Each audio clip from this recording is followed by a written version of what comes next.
Hello everyone, Monique Lama here from Westcon-Comstor, Vendor Business Manager for VMware.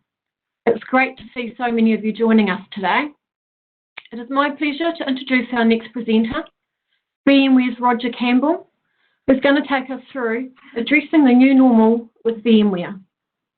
Before we start, please submit any questions you may have in the Q&A panel, and if time permits, we'll answer those at the end of the session. So without further ado, sit back, relax, and enjoy the show. Over to you, Roger. Thanks, Monique, and welcome everyone to the new normal. And when I say welcome to the new normal, many of you will be joining the session, I'm pretty sure, from your new normal. You could be working from your home office, your dining room table, kitchen, bedroom, bathroom. I don't know, but this is going to increasingly become our new normal. And like me, you may be dressed for business up top and perhaps casual down below, but that's probably something you didn't need to know. So I'll crack on. The agenda I'm going to go through today is what is the new normal? What are the drivers that are driving this new normal? Some of the ways of change to come that we're going to see. Some strategic imperatives that we believe you're going to need to deliver to create that new normal. Is there value in it? And leave you with some takeaways. So what is the new normal? Our CEO, Pat Gelsinger, in March made a statement. He said the pandemic is a major event that will permanently change the way we work. And he's absolutely correct. There is no doubt this is going to change the way everyone works in the future, or a large majority of us. The beauty of this is that New Zealanders, I think, by and large, they're a highly adaptable bunch. We have been since we created our own culture in New Zealand. So I don't think this new normal is going to be a stretch for us. I think people are going to be comfortable operating in any remote setting. But let me be very clear, this pandemic is not the cause of creating the new normal. It's simply an acceleration catalyst for something that we've actually been on the journey of for 2 decades. You know, we started talking about teleworking way back in the early 2000s. So really things like this are just accelerating what we were going to get to anyway. What are the drivers? Well, you know, there's no doubt recent events that we've been through, it's going to make a significant impact on employment. We are going to see an increase in, unfortunately, unemployment.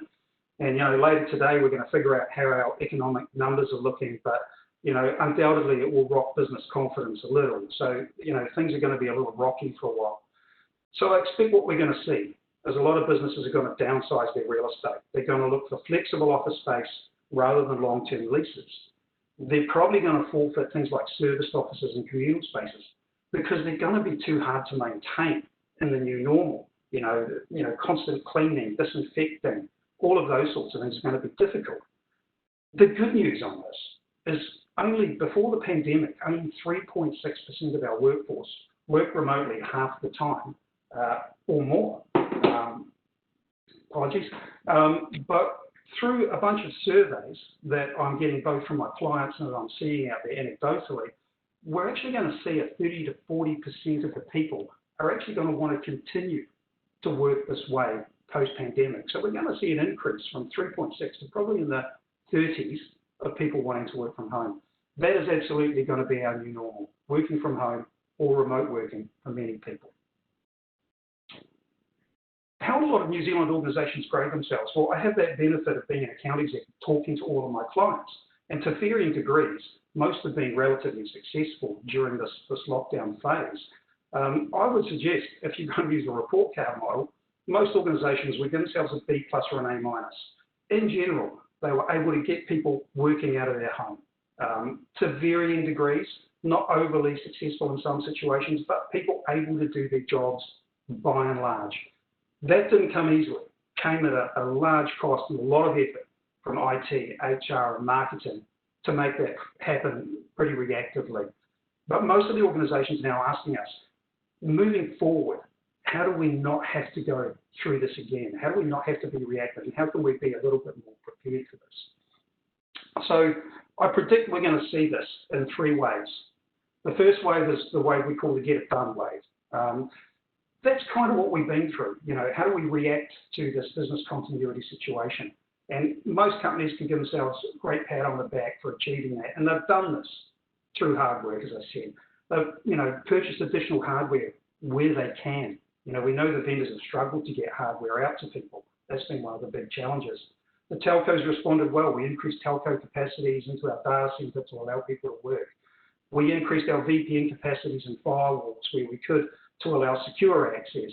We expanded our on-premise virtual desktops and applications. We beefed those up with new licenses and infrastructure. And we delivered the best remote support we could, even though it was blind remote support, which meant that we were on the phone trying to talk through the problems. But most people got the get it done phase right. Really where we're leading into now is the do it right phase. How do we build a resilient network that is going to help us deliver the new normal, a more resilient business going forward?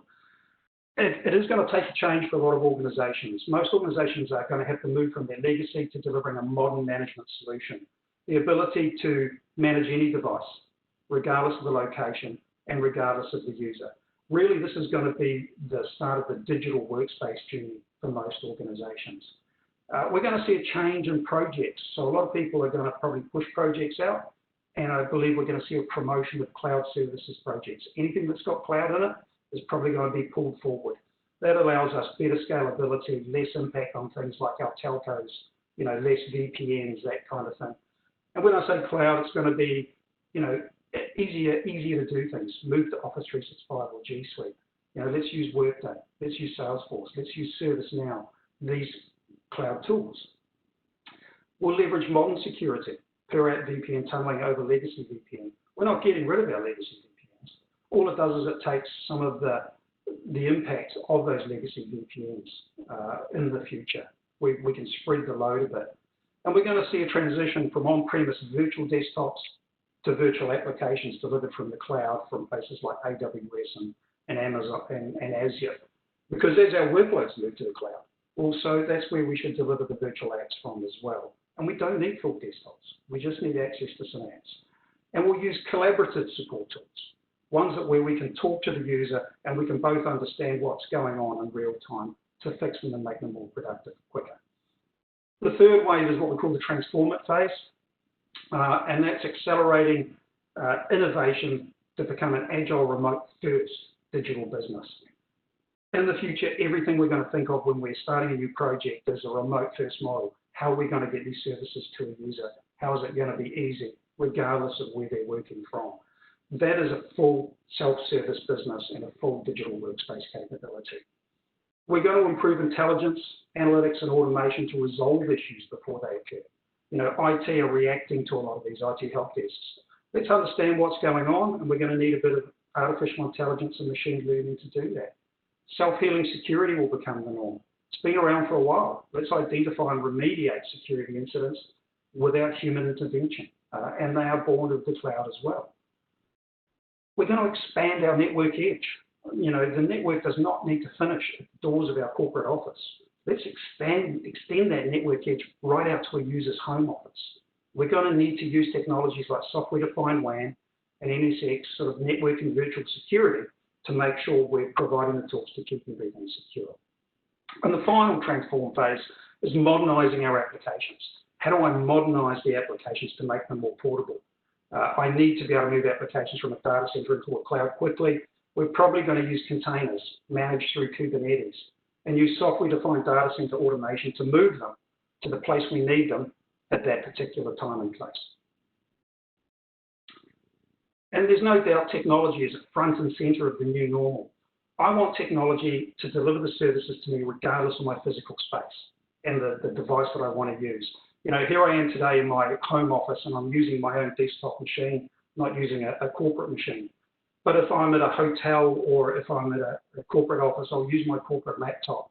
If I'm at a cafe, I'm going to use my laptop or my tablet or my phone. I want technology to deliver everything I need at the right place at the right time. But one of the big things we're going to find as we move to the new normal is the potential for isolation. So driving and keeping culture is going to be massively important. How do we use technology to drive culture? Well, we kind of nailed it over this time of the 7 or 8 weeks of lockdown at VMware New Zealand. And you can see here a real picture of my colleagues and myself. Every Friday we started up V-beers. And I can tell you, we never had beers on a Friday. But once we went into lockdown, we started this up, and the whole of New Zealand, VMware New Zealand, joined into this. We decided to amp it up in week 2. We had Dress Up Friday, and you can see this is a real picture because there's me at the bottom, and you don't have to ask me twice to slip on my bishop's costume for a little bit of entertainment. I was 100% in. So we've kind of driven a really good culture. We followed it up. My colleague Jonty here, he did a sourdough masterclass one Friday where everyone got, because he makes this amazing sourdough bread, and everyone got to follow along with Jonty. Everyone created their dough, and over that weekend, everybody produced their sourdough bread and posted it on social media. So I kind of feel in an odd kind of way, as VMware New Zealand, we're closer together during this pandemic phase than we were not in it. So we've used technology to drive our culture really well. But that's VMware, and we've been ready for this for years. So this is not the reality for most organizations. Most are facing technology challenges, even though we've sent them home, we've got them working, but oh, my VPN's not working. There's something wrong with this application. My PC won't start. Can't connect to a printer. Wi-Fi is not working. All of those sorts of things are holding people back a little bit. And in a situation where we're working remotely, that can lead to employee disengagement, and then you'll get productivity declining. As we go to the new normal, we should see productivity increasing, not declining. So what are some of the strategic imperatives as you're delivering to this new normal? Well, the first is that business confidence kind of wanes and flexes and wanes over the coming probably 12 months to a couple of years. We need to be able to respond quickly to these changing life cycle requirements as we're in a hiring phase, or maybe we're in a downsizing phase. So how do we bring people on quickly? As we're in a hiring phase, we need to get them onboarded before they've even started, weeks before they've started. So let's use a digital workspace technology to start pushing out digital offer acceptances, choosing their devices, signing up for benefits. And the day they start, the device they've chosen lands on their doorstep, because they may still be working from home because we've downsized our offices. So how do we quickly set that device up? How do we out-of-box enroll it and push out all the applications they need? We need to push out the services so they can understand who their team is. We need to send out information about learning, there's corporate information, get them running really fast from day one. And then there's the day 2 on. We need to constantly be sending them information about new applications that are going to make them productive, new things that they need to know, push out notifications proactively to them, give them the ability to self-serve as much as possible. And personalised is really key, their experience. And finally, we need to take people out of the business quickly, maybe as we need to downsize, or it just could be natural attrition. So how do we take our corporate information back? And if it's a BYO situation, how do we make sure we're not affecting the user's own, photos, data? We need to be able to do that effectively. So life cycle is key.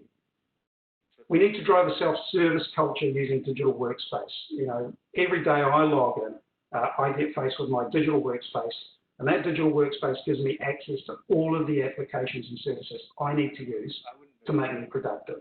And those could be SaaS-based services, web-based services, native apps to my machine that I need to download and run natively on my device, virtual desktops and apps, and they're all provided to me in this one location, easy for me to find.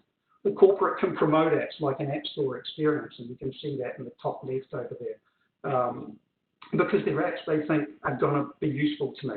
So they'll promote them like a Play Store.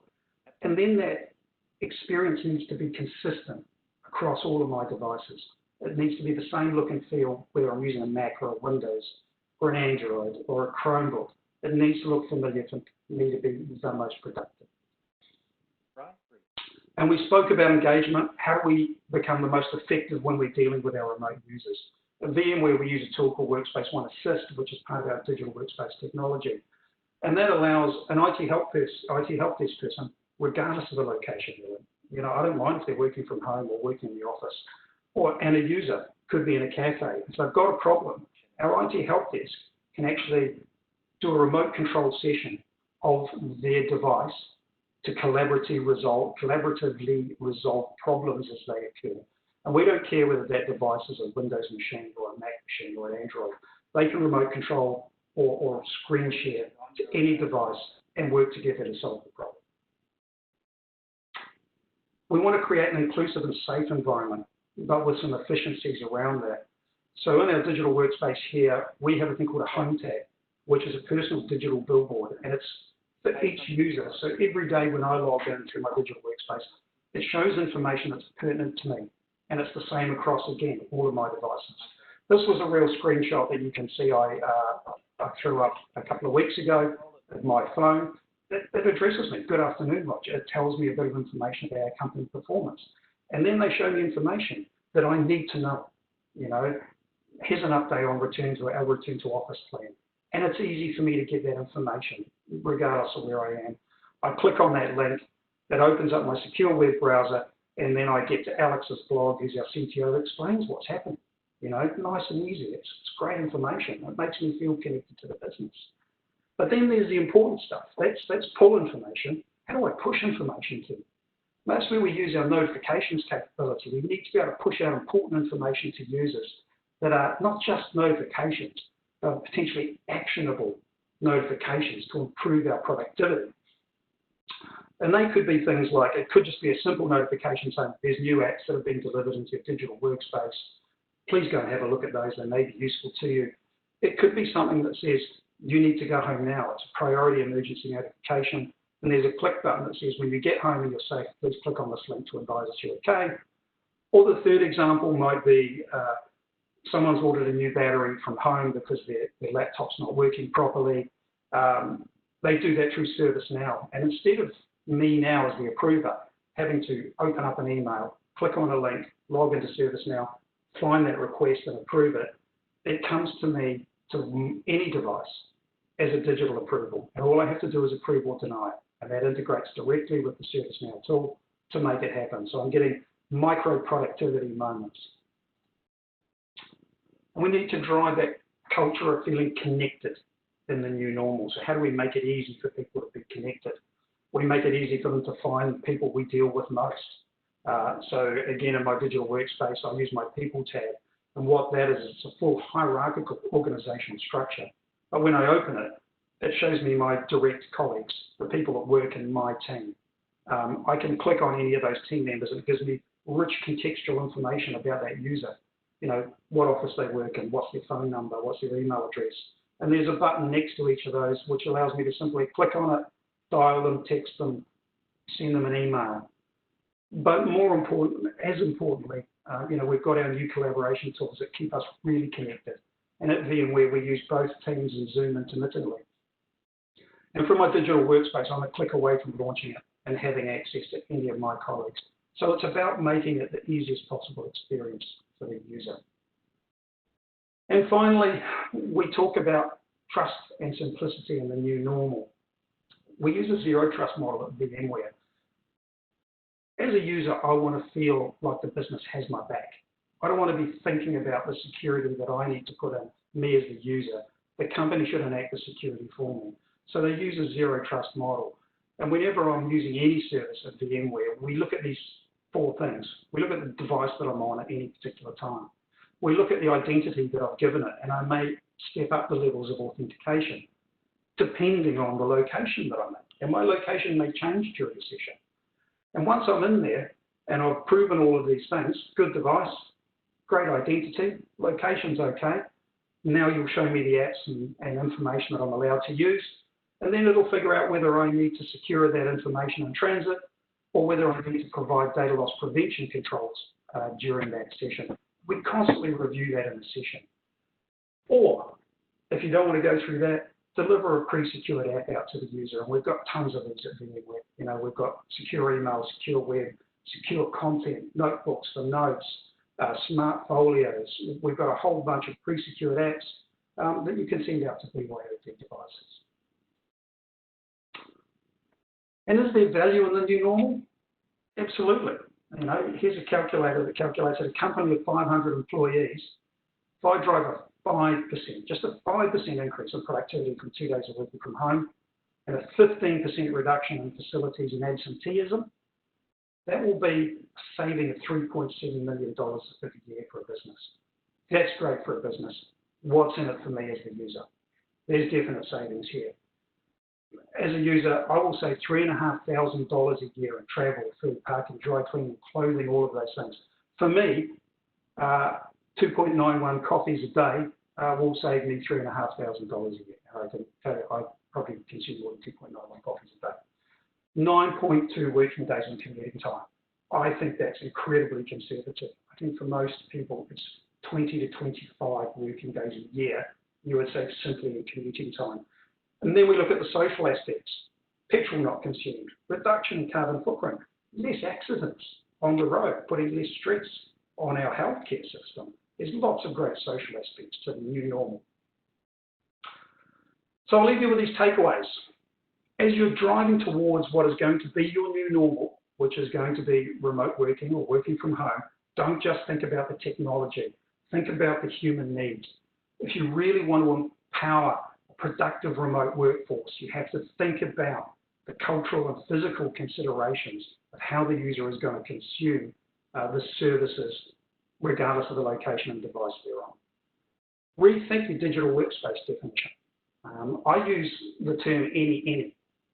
Think about when you're creating a new project and you're thinking about the user, think about anything you can think about, any device, any user, any application, any location. How do I deliver that? But it does require a rethinking of management security paradigms whilst we balance out the needs of the user and the business. So set your business up for success. At VMware, we've had the most comprehensive suite of remote workforce solution tools for 2 decades. We're here to help you. Reach out to Monique or reach out to your account exec and see how we can help you achieve your path to success of the new normal. And with that, Monique, I will hand it back to you. Thanks, Roger. We're going to need to wrap it up there. I'd like to thank you all for your time. We will ensure to answer any of the questions we haven't had time to cover today in a follow-up. I'd like you to all please take the next few minutes to complete your surveys and enjoy the rest of Imagine.